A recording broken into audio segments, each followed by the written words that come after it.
और भाई प्रभास, ये क्या पढ़ रहे हो आज इतने ध्यान से?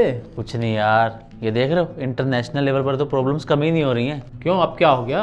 अरे एक देश में समस्या कम होती है तो दूसरे में शुरू हो जाती है। अब ये इजराइल और हमास वाले देख लो, नया पंगा शुरू हो गया।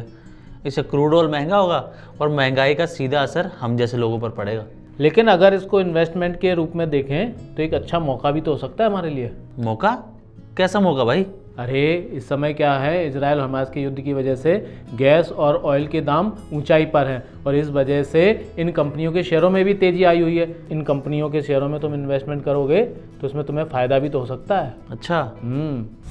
સારાંશની ક્રૂડ ઓઇલના વધતા ભાવથી કેવી રીતે ફાયદો મળી શકે છે? આને સમજવા માટે તમારે ક્રૂડ ઓઇલ અને ફુગાવાની સમગ્ર ઇકોનોમીને સમજવી પડશે। વાસ્તવમાં ભારત પોતાની કુલ ઓઇલ અને ગેસની જરૂરિયાતના લગભગ 85% વિદેશમાંથી આયાત કરે છે, જેમાં દર વર્ષે અબજો ડોલરનો ખર્ચ થાય છે। ક્રૂડ ઓઇલ મોંઘું થવાનો અર્થ એ છે કે ભારતનું આયાત બિલ વધી રહ્યું છે, કારણ કે જેટલું મોંઘું ક્રૂડ ભારતને મળશે તેટલા વધુ ડોલર ખર્ચવા પડશે।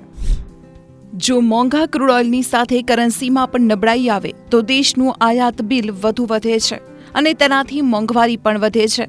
આવું એટલા માટે થાય છે કારણ કે જેટલું મોંઘું ક્રૂડ હશે, પેટ્રોલ અને ડીઝલની કિંમત પણ તેટલી જ વધશે અને ક્રૂડના ઊંચા ભાવની અસર મોંઘવારી પર પડે છે। આવી સ્થિતિમાં એ જાણવું જરૂરી બની જાય છે કે ક્રૂડ ઓઇલની કિંમતોમાં આઉટલુક શું છે અને શું તેનાથી ઓઇલ ગેસ સેક્ટરની કોઈ કંપનીમાં રોકાણ કરવાની તક બને છે। 7 ઓક્ટોબરે શરૂ થયેલા હમાસ ઇઝરાયેલી યુદ્ધના એક સપ્તાહની અંદર બ્રેન્ટ ક્રૂડની કિંમત $91 પાર થઈ ગઈ છે, જે 6 ઓક્ટોબરે $85 નીચે હતી। ક્રૂડમાં તેજી જૂનના મધ્યમાં શરૂ થઈ હતી, જ્યારે કિંમત $72 નીચે હતી।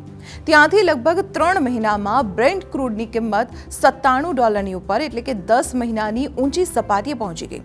હકીકતમાં જૂનના પ્રથમ સપ્તાહમાં વિશ્વના બીજા સૌથી મોટા ક્રૂડ ઉત્પાદક દેશ સાઉદી અરેબિયાએ જુલાઈ 2023થી દરરોજ 10 લાખ બેરલ પ્રતિદિનના ઉત્પાદન કાપની જાહેરાત કરી હતી।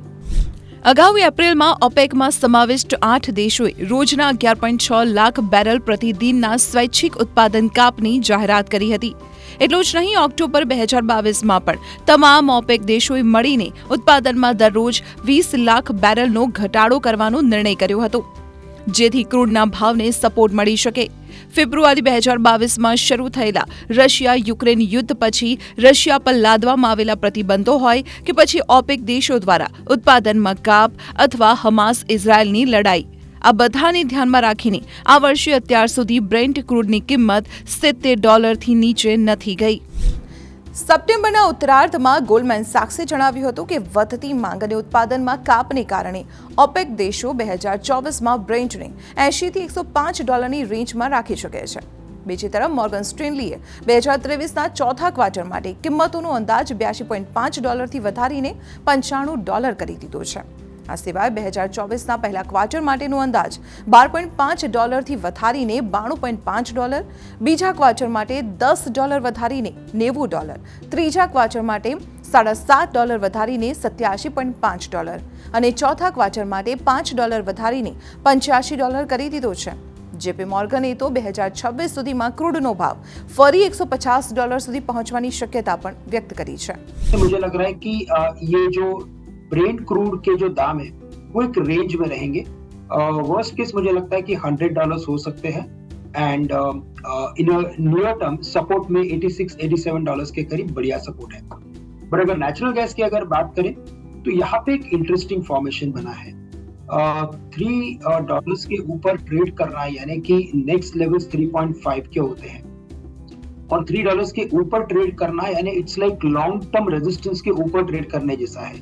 नो डाउट कि हमने बीच में एक बड़ी स्पाइक देखी थी, लेकिन अगर आप ओवरऑल इस पर्टिकुलर नेचुरल गैस के लॉन्ग टर्म चार्ट को देखते हो तो मोस्ट ऑफ द टाइम ये $3 के करीब आता है, फिर इसमें रिएक्शन आता है।